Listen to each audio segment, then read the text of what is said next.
12 qism.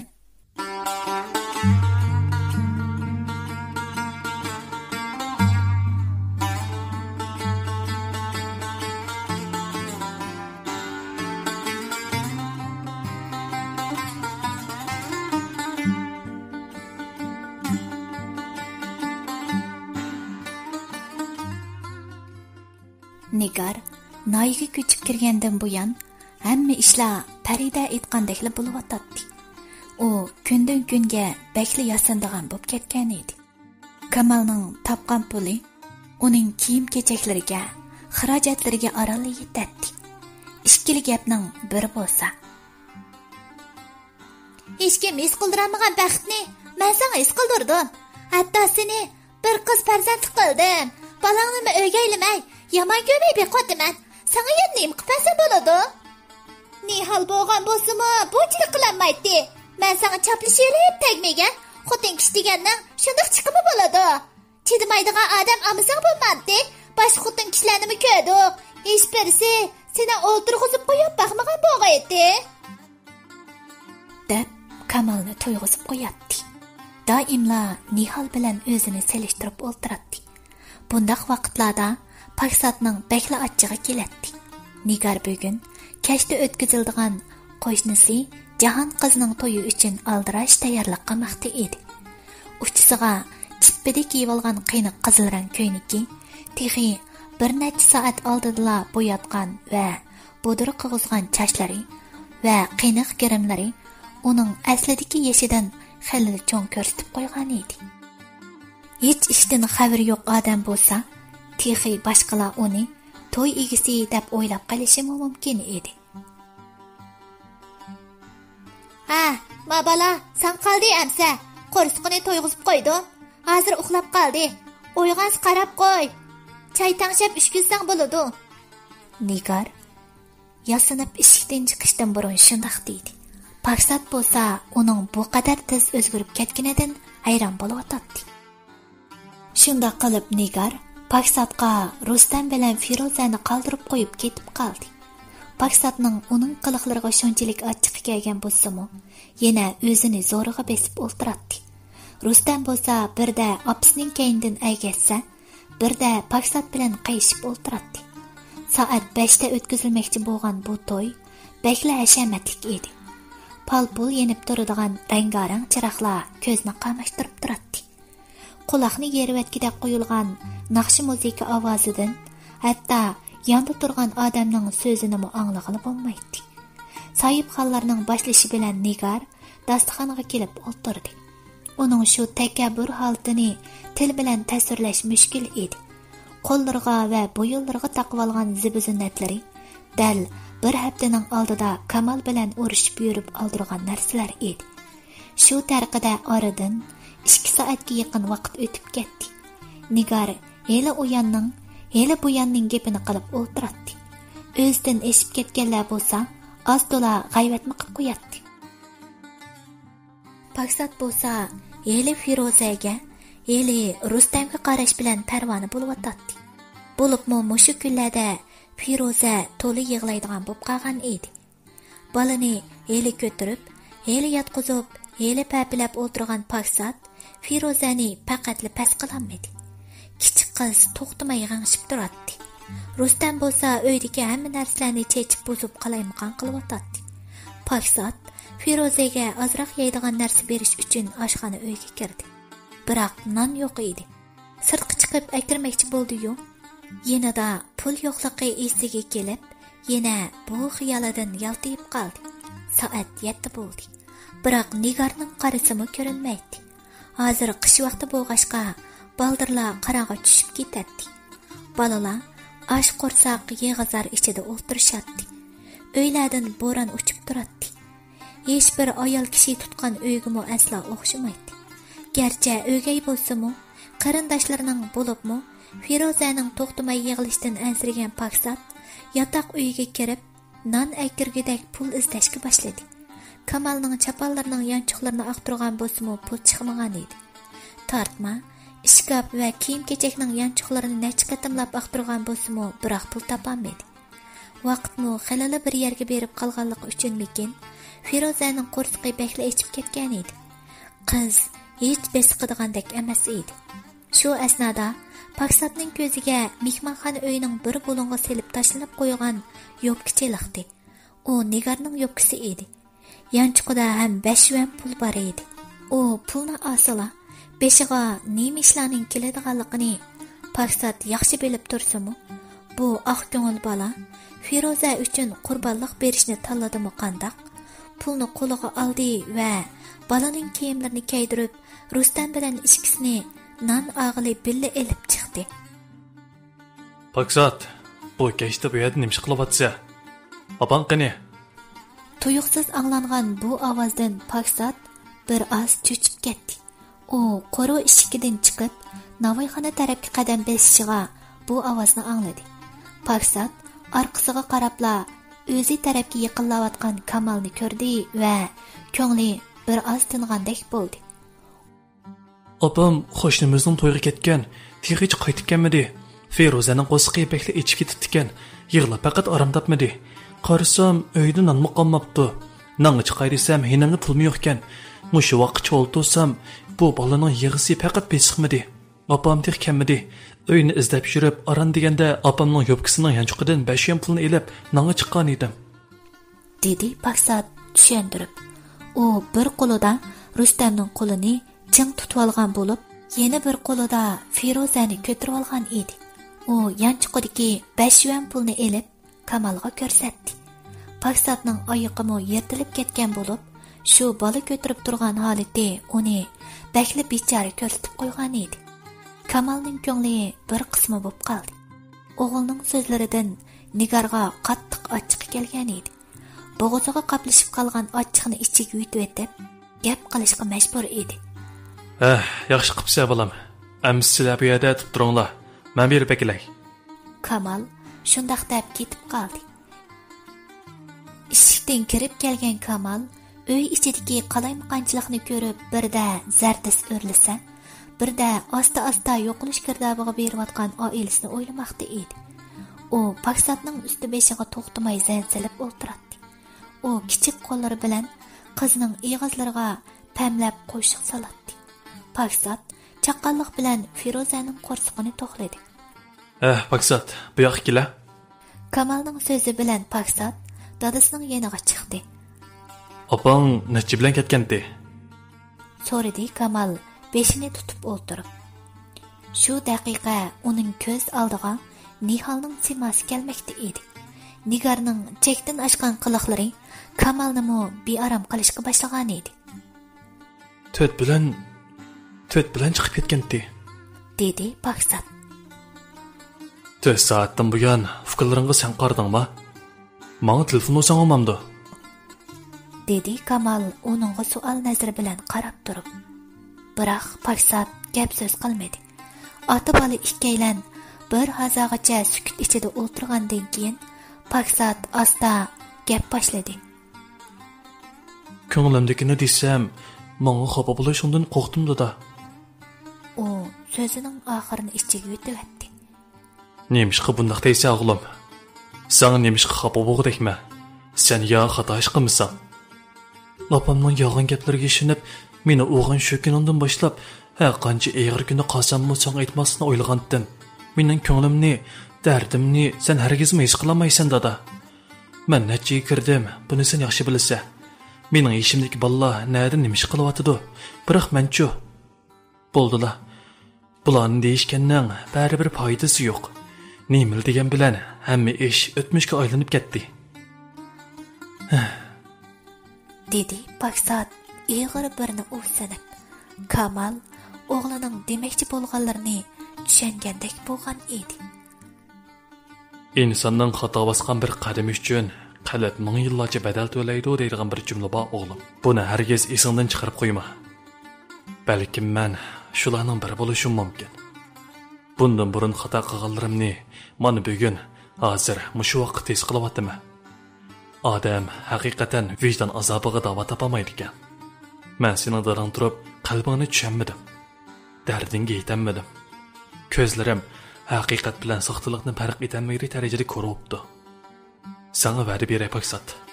Bundan keyin mayli nima ish bo'lsin, menga cho'qim aytqin. Ko'nglingni hargiz og'ritmayman. Sana hargiz qattiqqo'llik qilmayman. Kamal shundoq degenicha Paksatni bag'riga bosdi. Paksat xuddi tush ko'rayotgandek hissiyotda edi. Bu tushdan faqatla uyg'onishni xohlamayotgandek qiladi. Dadasining so'zlaridan ta'sirlangan Paksatning ko'zidan ikki tomchi yosh sirg'ib Kamalning yuziga tushdi. Mana bugun Kamal to'g'ri bilan xatoni ayrug'idek aqliga kelgan edi. Soat 8dan 15 minut o'tganda eshikning taraqqida qilgan ovozi bilan Nigar uyga kirdi. Uy ichining shu qadar qalaymqon ekanligini ko'rgan Nigar Kamalning kelganligidan xabarsiz bo'lg'achqa varqirabla Paksatga til takkizishga boshladi. Hay, Paksat degashon, chiqay bu yoqqa. Ma uyda nima qilding? Nima degan qalaymqonchilik bu? Uydan ayrilishimg'ila. Ushaq yetim o'g'liqlarni yig'ib uyda to'ng'iz to'piq qilib o'ynaga o'xshamamsan. Nigar Firuzaga qarab etib, yana so'zini davom qildi. Balaning kashk tamig'iga nima berding?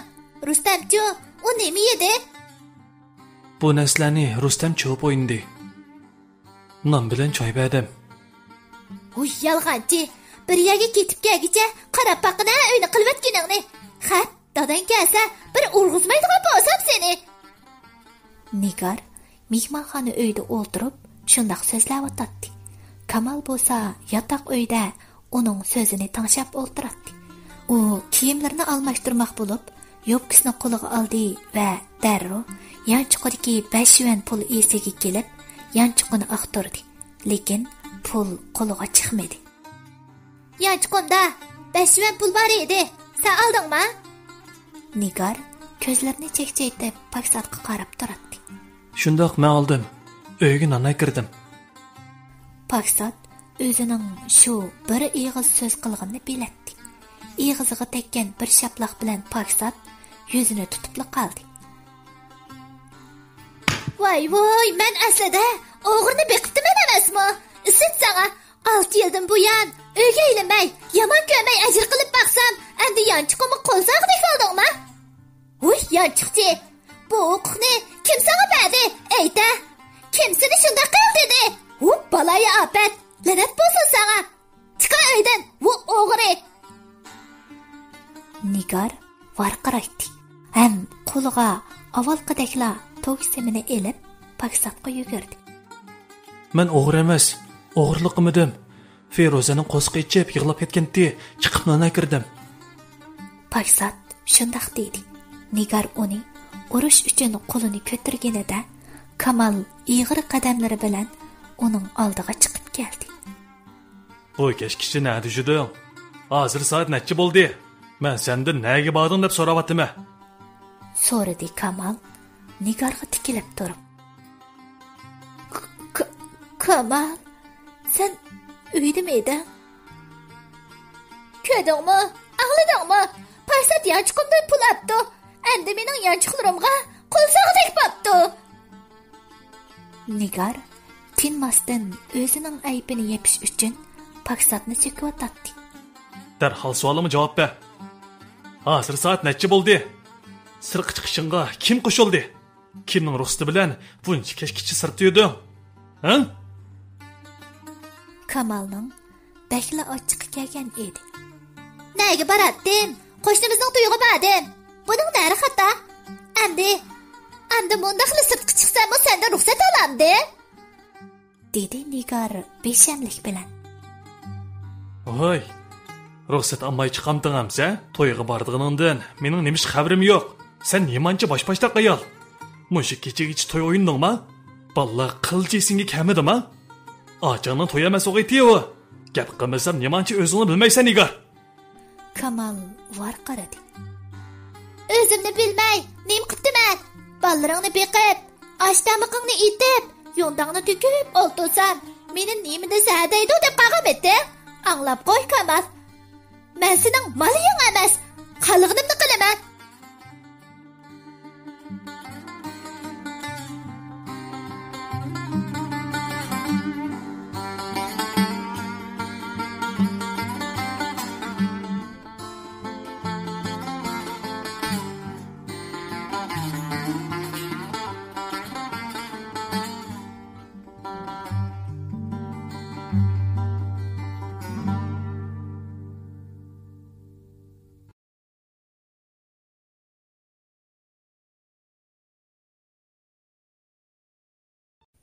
13 qism.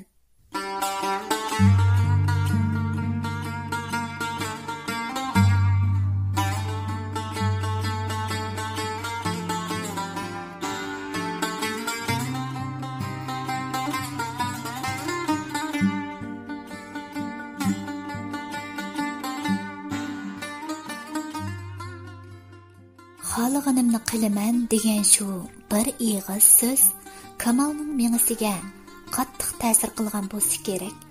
Yugurib kelibla Nigarning kochitiga birni soldi. Qila xatolig'ingni. Sen nimani xohlasang shuni qildigan bo'lgan ekan. Qila qildiganingni. Dedi varqirab turib. Nigarmo yig'lab varqirashga boshladi. Meni nima ish ko'rasan? Men senga nima qildim? To'yga bag'inem gunohmi? Balalar yig'lashib turadi. Paksat birda dadisiga, birda Nigarga qarab qo'yadi. To'yga boradigan ishing bo'lsa, menga desang olmamdi. Ha? O'z xiyolingga nimkas shuni qilib kunib ketibsan, sen. Gaplaringga diqqat qilsang bo'larmiki? Sen nimani xohlasang shuni qiladigan onangning o'yi emas bu. Men sening oldingda bir qaranch qo'ymagan ekan, ish bo'lsa menga aytib qo'yib, ruxsat bersam ondan qilsa. Chiroyli telefon urib to'yga chaqiribdi ekan, billa berib kelaylikmi desang, men seni bag'izmay qalamdim bu. Bo'pti. To'yig'imi bag'in deyli. Mushu vaqt to'yda nima ish qilding? Anangning to'yi bo'lmagan ekan, qaytib kelsang omamda o'tirayverchi. Qiliqlaringga shunchalik hayronman.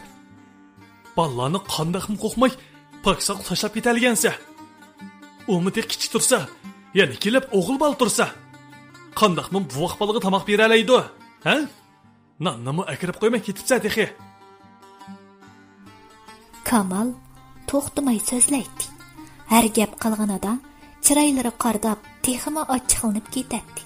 U yana so'zini davom qildi. Men kelsam, ma uyga qarg'il bo'lmaydi. Hammaga vayronchilik. Yigili nammi yo'qka. Balalar yig'ilishib osh o'ltiribdi. To'rt bilan ketgan odam 4 soat o'ltirdingmi to'yda?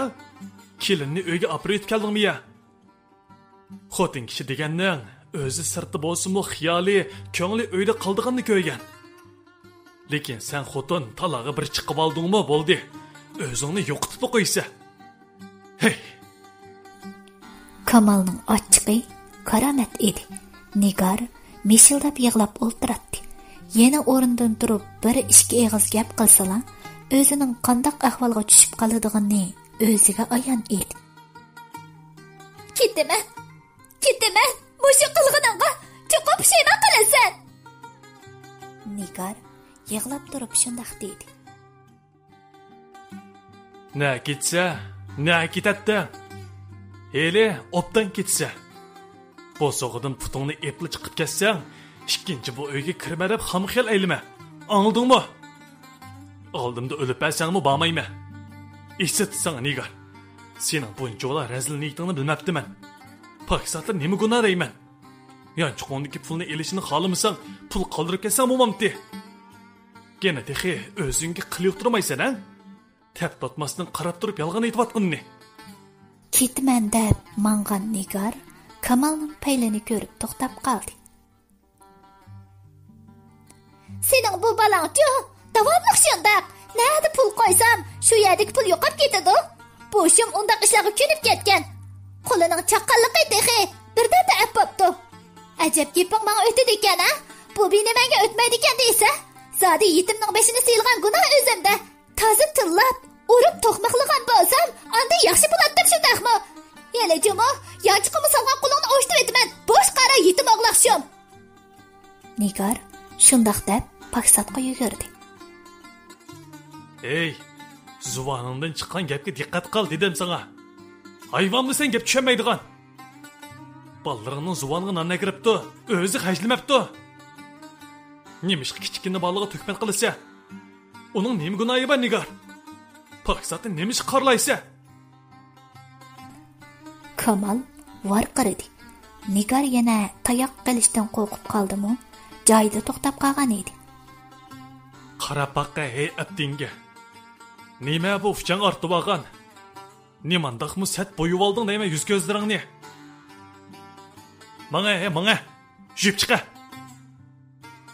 Kamal Nigarning üstü beshiga nazar solgandan keyin shundoq dedi. Nigarmo o'zining ziyoda oshirib etganligini his qildi bo'lg'ay, o'rnidan turib chiqib ketdi. Shum yetim o'g'loq degan so'zlardan Paksatning ko'ngli bekmi yerim bo'lgan edi. Shu asnoda uning ko'z oldiga Nihalning mehribon holati keldi. U bo'lsaydi, bugungi ishlarning dil azarlarning hech qaysisi yuz bermagan bo'ladi. Paksat dadasiga qarab qo'ydi. Kamalmo o'g'liga qarayotgan bo'lib, jup ko'zlar uchrashib qolgan edi. Ko'rdingmi dada? Mening kunam bu uyda mana mushundaq o'tadi. Paksat beshini to'van qilib Kamalga shundoq dedi.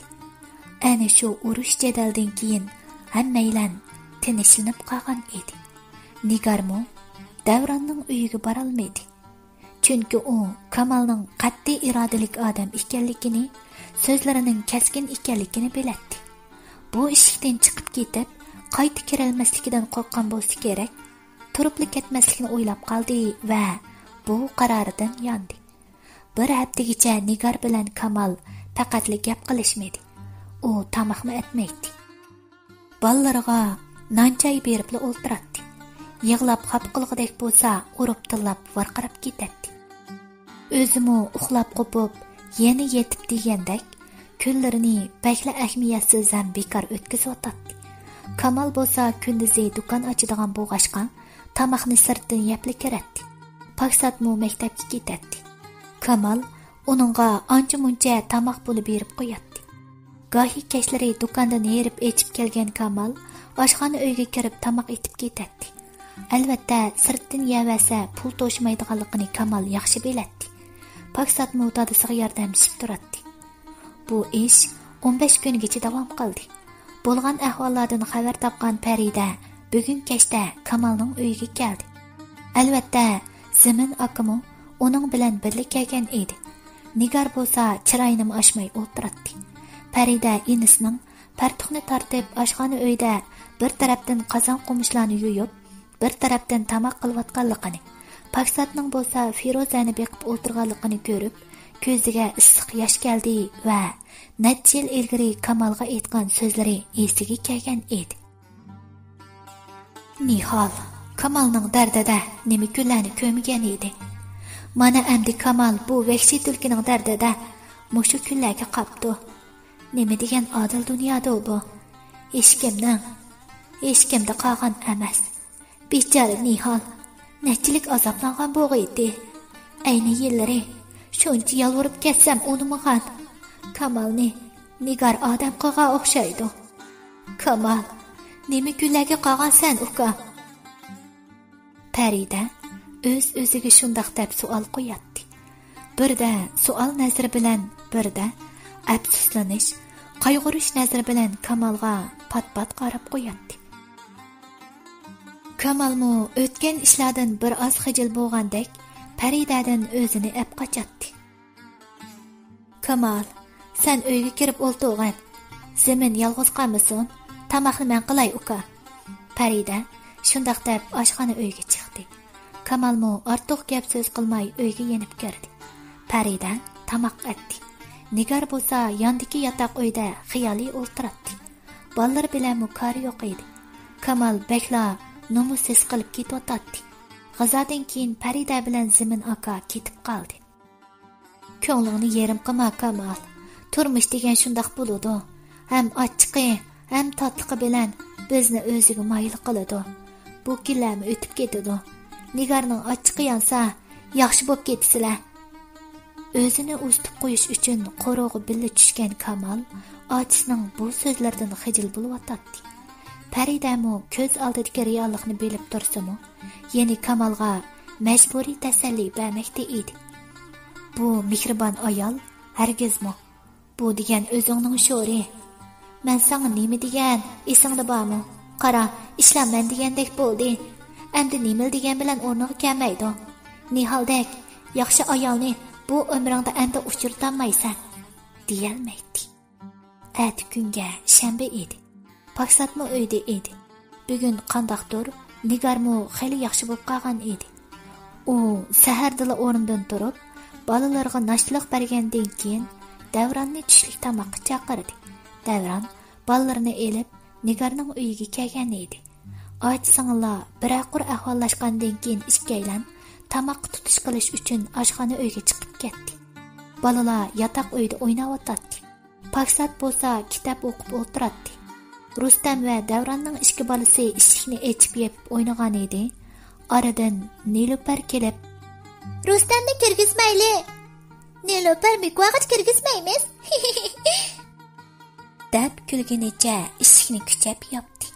Bu vaqtda Rustam taxi qo'lini tortib olmagan bo'lib, uning qo'li eshikning qisquchida qisilib qolgan edi. Tarastada qilgan ovoz bilan Nilupar qo'rqib, eshikning tutquchidan qo'lini tortib oldi. Voy jon qo'lim! Tuyuqsiz Rustam varqirab ketdi. Paksat o'rnidan turibla Rustamning qo'lini chiqarish uchun eshikni ochib edi. Uning uzilib yerga tushib ketgan barmog'iga qarab bekli qo'rqib ketdi. Bu eshik temir eshik bo'lg'ashqa, qo'lini qisivasila barmoqlarini uzib tashlashi turg'anli gap edi. Lekin Niliparmo qasdan qilmagan edi.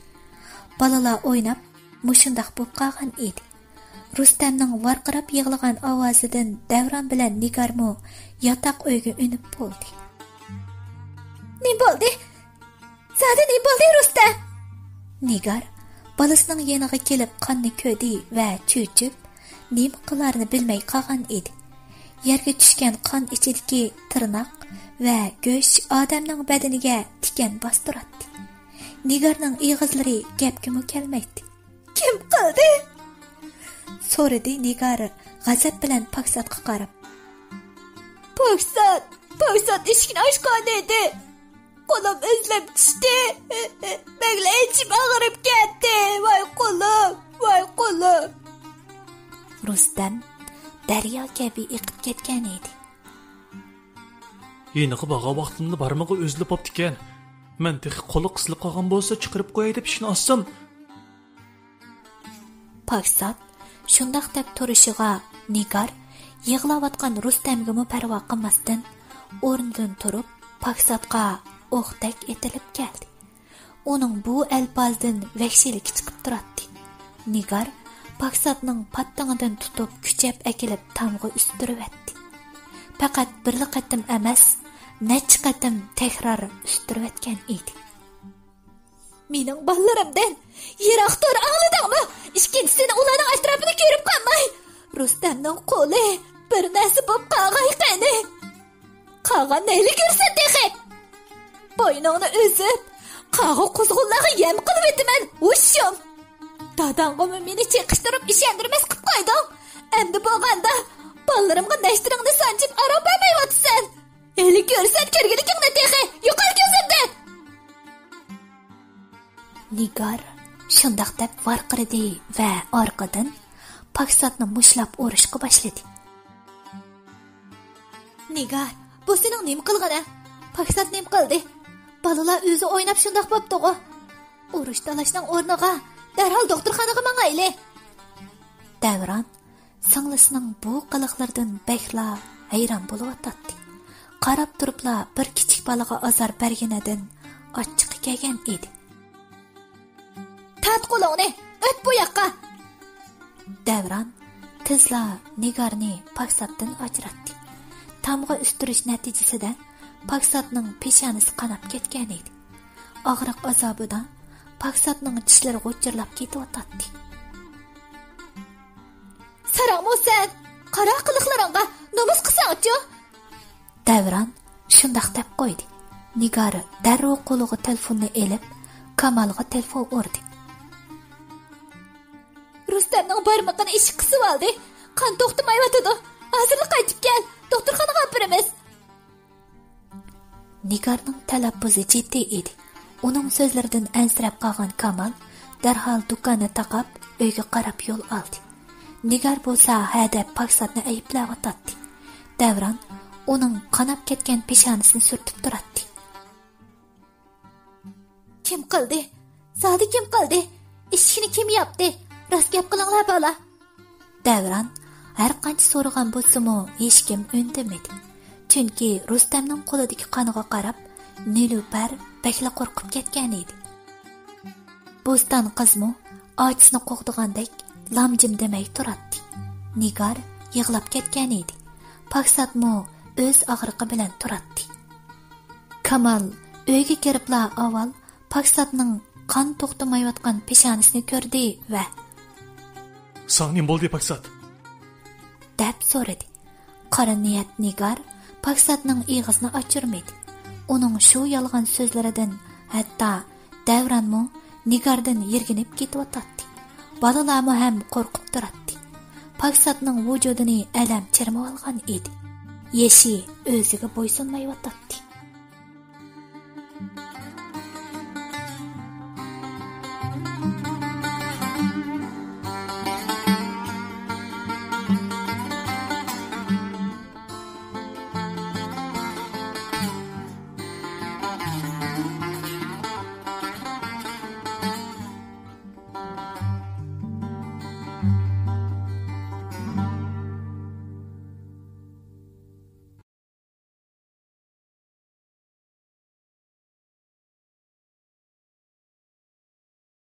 On 4-chi qism.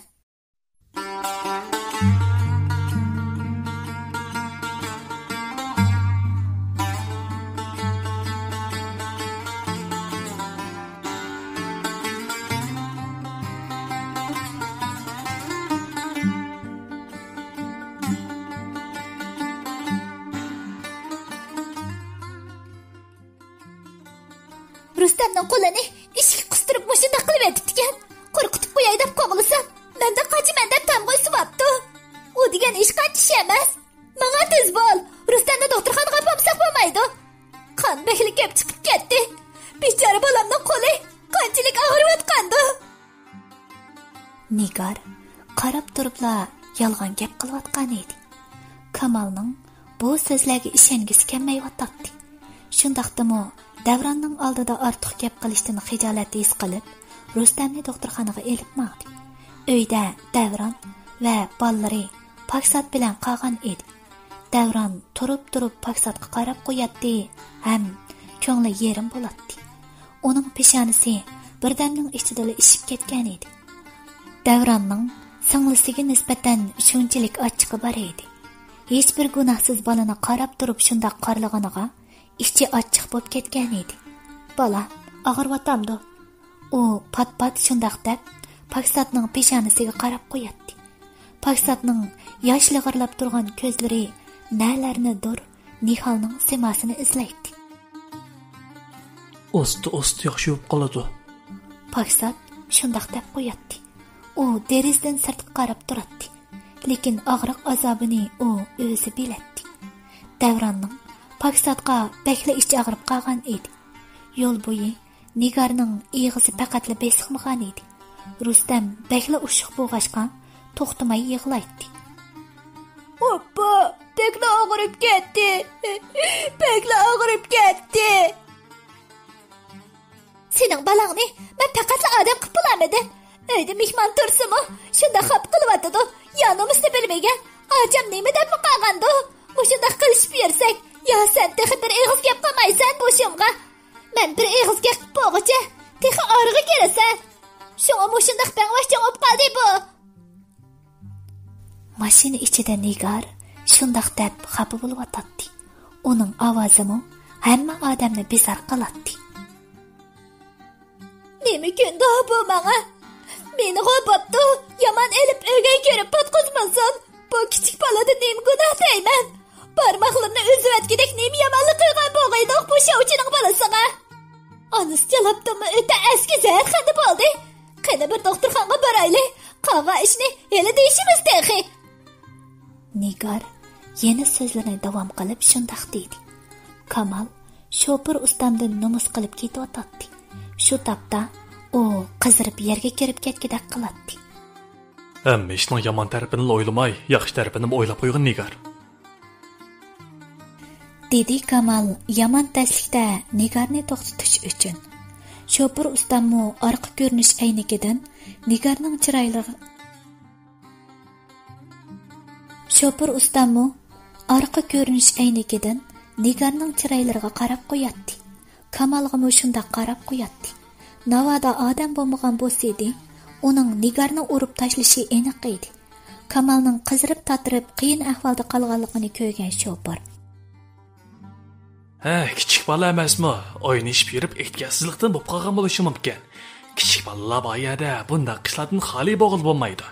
Ochiqlamay bartaraf qilsak, yaxshib ketadi. Deb qo'ydi. Rahmat sizga. Kamalmo o odamning gaplariga rahmat aytib, mashinadan tushib ketdi. Doktorxonaga kirgicha ikkalan bir ig'izmi gaplashmagan edi. Doktorlarning ko'rsatmasi bilan ular avval Rustamning qo'lini rasmga oldirdi. Doktor ayol tekshirish natijalarini ko'rgandan keyin barmoqining uchidan uzilib ketibdi. Tingib qo'ygan bilanlar ish tugamaydi. Vaqt o'tgancha sirtdan saqayib ketganda qilgan bilan ich-ichidan sesib minishi mumkin. Shunga shaharlik doktorxonaga olib davoltinglar, dedi. Bu gapni anglagan Nigar bir tarafdan yig'laydi, bir tarafdan paksatni tillaydi.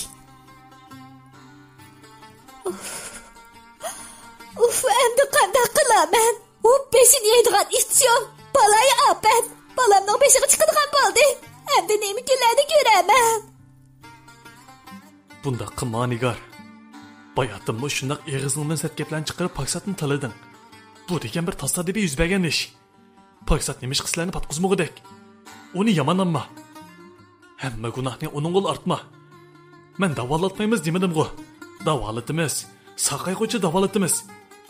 Lekin sen bundak vakırap çakırap yüzsen hiç işini el kılanmayımız. Tolu gap kılıp menanı yap oldu. İstsana. Bundak naçarlığını bilmekti men. Şoförünün aldırdım o şundak kıldın. Nomus qil azroq bo'lsinmi? Kamal ochiqini besib olib turib shundoq dedi. Yana o'zingning balasiga yon besibsan-ku. Men nima gunoh qildim zodi? Mening balam sana o'gay bo'lgandan shundoq yod ko'rasan. Sen sana nimadan mutiga bo'lgandim? Mushkullarni ko'rish uchun takka bo'lgandim. Nigarmo zarda bilan shundoq dedi. Gaplaringga diqqat qil Nigar. Kamalning bir tasdiki Nigarning ig'izni yumdirib qo'ydi.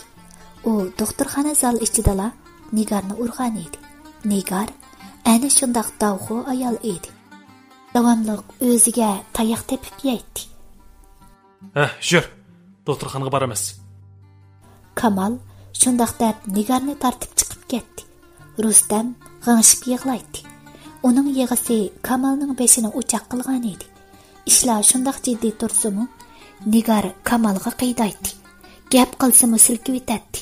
Bir soatdan keyin uchaylan shaharlik doktorxonaga yetib keldi. Ular yetib kelishiga doktorlarmi ishga tushib bo'lgan edi. Tekshirish ishlari birdamdila tugab, navbat doktorning diagnoziga kelgan edi. Nigar put-qo'llari titrab tashvishlangan holda tekshirish qog'ozini doktorga sundi. Doktor ko'zoynigini elvetib, ko'zini bir o'g'lib atgandan keyin dedi.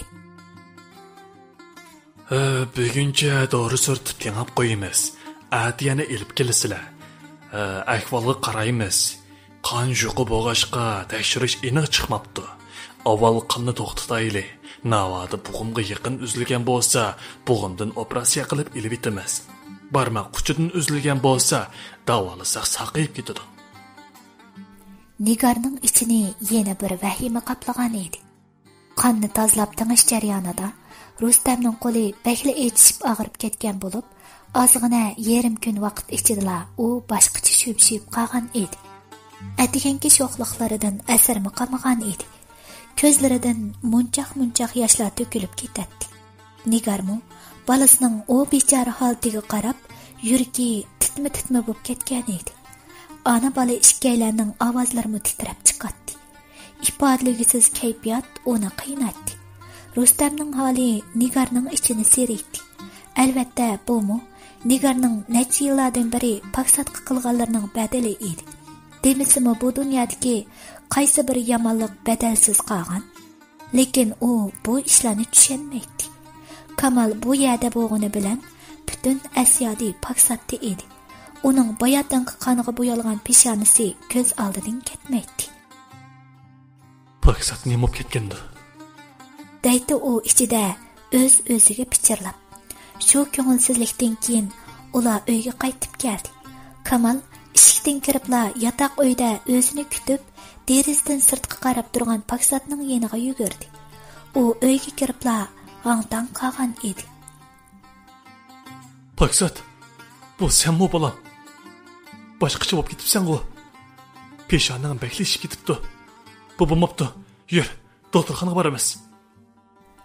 Kamalning yuragi echib ketdi. U shundoq deb paksatni yeniga tatdi. Haqiqatan paksatning chiroylari g'alati bo'lib ketgan edi. Chiroynimi to'nig'ili bo'lmag'idek darajada ko'kirib ketgan edi. Sen mu astroq yugursan bo'lmasmidi? Shuncha bola yugurgan bormi?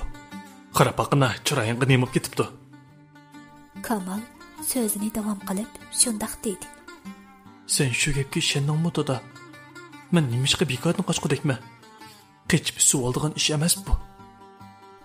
Dedi paksat yig'i aralash bo'sh ovozda. Ularning paringini tinglab turgan bo'ston qiz yugurib kelib dedi. Biz yotoq uyda o'ynayotgandik. Paksat akam yenimizda o'tirib kitob o'qiyotdi. Keyin Rustamning qo'lini eshik qisib oldi. Shuning bilan Paksat akam uning qo'lini chiqarib qo'yish uchun eshikni ochgandi. Rustamning tirnoqlari qonalati yerga tushib ketdi. Asli Rustamning barmoqi eshik yopilib ketganida o'zlib ketibdi ekan. Lekin Nigar opam kirib sen qilding deb Paksat akamni urib ketdi. Tomg'a ustirib, beshini qon qilib Bu kichik qizning gapini anglagan Kamal turibli qoldi. U nima qilarini bilmayla qolgan edi. Kamal cho'nqur birni tingandan keyin so'radi. Ishni kim yapgan? Bilmayman. Bo'ston qiz aytqala unmadi.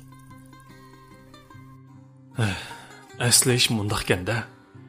Bo'ston qizning deganlari rasmo paksat. Ras shundoq bo'ldimi? Kamal paksatning ma'yus chiroyiga qarab so'radi. Paksat beshini yeniklangishtirib qo'ydi. Kiribla, bolasi bilan bo'lib ketganda qanday qilay? Voy, saqiyib ketadi o'nchilik yaralar. Hech gap emas. Rustamning qo'llari uzilib ketibmi? O'lib qolmay keldi-ku mana. Zodiga ushiqni bilaga tigib qo'ysimi bo'lmaydi? Dedi Nigar Davronning yeniga kelib o'ltirib. Bu nima degina? Sen balanga ko'ngil bo'lib, uyni beshingga keysang bo'ladi ekan. Boshqalar balasiga ko'nsi bo'lmamdi ekan. Balasi bo'lgandan keyin ko'ngil bo'lish to'g'ri-ku. Hamma odamning yuragi seninkidek tosh emas Nigar. Boya Rustamning qo'lini ko'rib, nim bo'lib ketding. Shuningga o'xshash Kamalning yuragi echishidi. Nimani degan bilan balasi u. Qiliqlaringga bakla hayron qilyapman. Senda ozroq vijdon yo'qmi? Mehr muhabbat yo'qmi? Shumi sening balanga o'xshashli balagu. Rustamdan hech biri yeri kam emas. Qarab turib yolg'on aytayotsan-ku. Uni sen urib, shunday qilyapsan-ku. Ozroq nomus qilmaydi ekansan Nigar. Seningdekmi ayol kishi bo'lamdi? Hop, baxri tosh. Davron ochiq bilan xafa bo'lib ketgan edi. Ha, sen kim taraf turyapsan? Men sening sog'lig'ingni bilib qo'y. Nemish qilishimni sendan so'ramdim. Xatolik o'tkazgan odam shunday jazosini qo'shib tatidi. Mening ishim xorlashma. Nigar ojiz bilan urishyotdi. Nima jazo ekan u? Necha vaqtdan sening uchun bekor ko'nglimni yerim qilib yuribdiman. Asli senga loyiq tayoqlagan bu. Bechorning ko'z yoshlarining badali tutib qolmasin Nigar. Shu kunlarga qolgandiki halog'i voy. Bo'ldi, senga gap qilmabdiman. Sening ishingga aralashmabdiman. Anisi men ketdim. Davron ochchig'ida shundoq dedi va orqaga qaramasdan Nigarning yonidan chiqib ketdi. Nigar bo'lsa achchiq tinib, ko'zlarini chaqchaytib turardi. Uy ichidagi gap so'zlar Kamalning quloqiga aynan anglanatdi. Uning vijdoni azobdan o'rtanmoqda edi. Bir hazagacha beshini tutib alam bilan o'ltirib ketgan Kamal nimanidir xiyol aylamoqda edi. Bo'ston qiz, Nilupar, uyga qaytaylik bolalar. Yuringlar. Kamal, amis men uyga boray. Davronning so'zidan beshini ko'targan Kamalmo Paksatni elib Davron bilan birga chiqib ketdi. Ular gap so'zsiz uydan chiqdi. Nigar ballar bilan uyda qolgan edi. Bugun bo'lgan ishlar uchun oldingizda to'limi xijilman Kamal. Nigarning qilganlari uchun sizdan afv so'rayman. Uning bu qadar razil niyatligini men his qilmabdiman. Bilmay yuribdiman. Hissiyotingizni tushunaman. Lekin qandaqli qarorga keling? Men hargizmi singlimga yon bosmayman. Chunki men uning asli qiyofatini bugun o'z ko'zim bilan ko'rdim. Men sizning qaroringizga, fikringizga hurmat qilaman. Davomli uy tutaman desangizmi mayli, ajrashib ketaman desangizmi mayli, dedi Davron xijolat ilkida yerga qarab turib. Herkes o'zingizga olmang. Ortiq o'ylab ko'nglingiz yerim qilib yumang. Siz nima ish qilmani kechirim so'rag'adaysiz. Bu degan Nigar bilan ikkimiz o'tirsak ish. Masalani hal qilaman. Amsi men Paksatdan o'tirxonaga ko'zitib boqay. Keyin ko'rishamiz. Biz mangaylaymiz. Kamal shundaq deb Davronning savollarini ham gaplarini javobsiz qo'yib ketib qoldi. Demak, u Nigar haqida bir qarorga kelib bo'lolmagan edi. O'zining va oilasining kelgusini xiyol qilganida asta-asta yo'qolish girdaviga berib qolgan turmushidan ansirab qolatdi. Uning ruhi kun sari xarob bo'lishga boshlagan edi.